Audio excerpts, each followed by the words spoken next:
এক এমন যোদ্ধা যাকে ইতিহাসের পাতাতে লুকিয়ে দেওয়া হয়েছিল। এক এমন যোদ্ধা যিনি পাণ্ডবদের সেনাদের মধ্যে হাহাকার সৃষ্টি করেছিল, যাকে হারানোর জন্য কৌরব এবং পাণ্ডবদের একত্রিত হয়ে যুদ্ধ করতে হয়েছিল। সেই যোদ্ধাকে তিনি একাই পরাস্ত করেছিলেন। তিনি ভীমসেনকে এক এমন তীরবিদ্ধ করেছিলেন যে ভীমকে অর্জুনের সাহায্য পর্যন্ত নিতে হয়েছিল। তো নমস্কার বন্ধুরা, ফিরে এসেছি আরও একটি নতুন গল্প নিয়ে।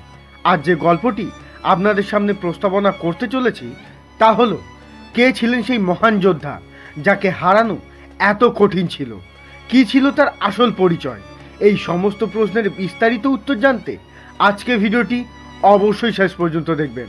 ভিডিওটি শুরু হওয়ার আগে এই চ্যানেলে যদি প্রথমবার এসে থাকেন তাহলে অবশ্যই চ্যানেলটিকে সাবস্ক্রাইব করবেন আর কমেন্টে জয় শ্রীকৃষ্ণ লিখতে একদমই ভুলবেন না।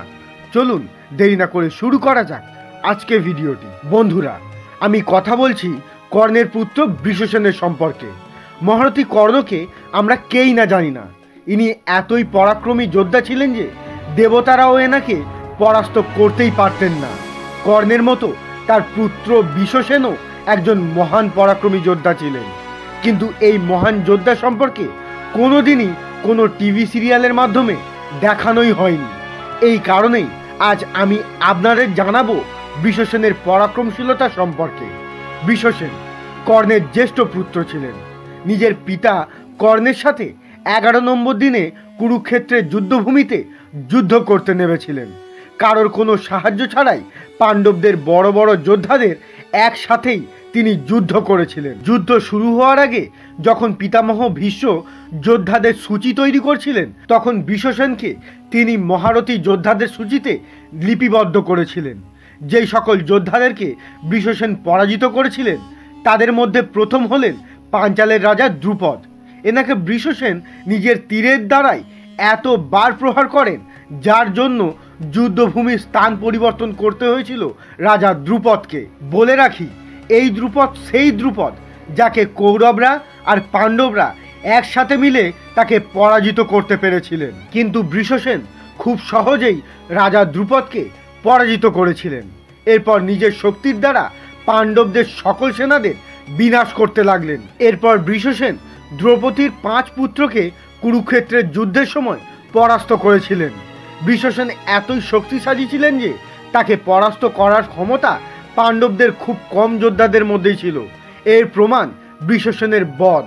এনাকে মারার জন্য অর্জুনকে ছলের সাহায্য নিতে হয়েছিল, কিন্তু অনেকেই বলেন যে ওনার মৃত্যু একদম নিয়ম অনুসারে হয়েছিল। চলুন জানা যাক কিভাবে হয়েছিল বৃষসেনের মৃত্যু।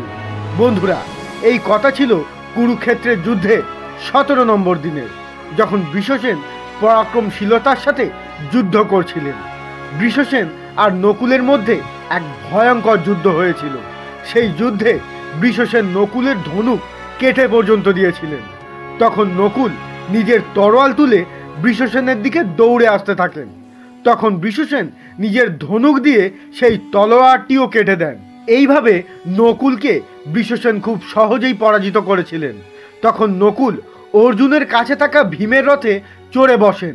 এই দেখে বৃষসেন প্রচণ্ড রেগে যান আর তিনি নিজের তীর দিয়ে নকুল আর ভীমকে আহত করে দেন।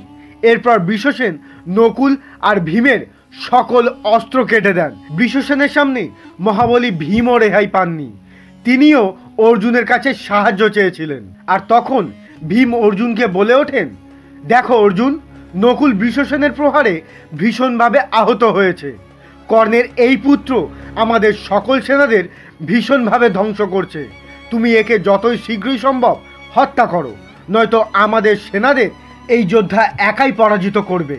এরপর অর্জুন, নকুল, ভীম এনারা একসাথে বৃষসেনকে ঘিরে ফেলেন, কিন্তু বৃষসেন নিজের পরাক্রমের মাধ্যমে তাদের আহত করেন। তিনি নকুলকে 3টি, অর্জুনকে 5টি ও অন্যান্য সেনাদের অনেক বাণের দ্বারা প্রহার করেন। এই দেখে কৌরবরা বৃষসেনের জয় জয়কার করে। বৃষসেনের প্রহারে অর্জুনও আহত হয়ে পড়েন এবং প্রচণ্ড রেগে যান। এরপর অর্জুন পরপর 10টি তীর নিক্ষেপ করেন বৃষসেনের উপরে, যার ফলে বৃষসেনের ধনুক, 2টি হাত আর তার মাথা ধর থেকে আলাদা হয়ে যায়। আর এইভাবেই অর্জুন বৃষসেনকে হত্যা করেন। অর্জুন আর বিশ্বসেনের এই যুদ্ধ দেখে আপনাদের কি একবারও মনে হয়েছে যে অর্জুন ছল করে তাকে হত্যা করেছিলেন? তা অবশ্যই একটি কমেন্টের মাধ্যমে জানাবেন। ভিডিওটি যদি ভালো লাগে তাহলে অবশ্যই একটি লাইক এবং বন্ধুদের সঙ্গে বেশি বেশি করে শেয়ার করবেন। আর এমন ধরনের ভিডিও যদি আরও বেশি দেখতে চান তাহলে অবশ্যই চ্যানেলটিকে সাবস্ক্রাইব করে রাখবেন। ফিরে আসছি আরও এমন ধরনের নতুন তথ্যমূলক গল্প নিয়ে। ততক্ষণ সঙ্গে থাকবেন, ভালো থাকবেন। নমস্কার।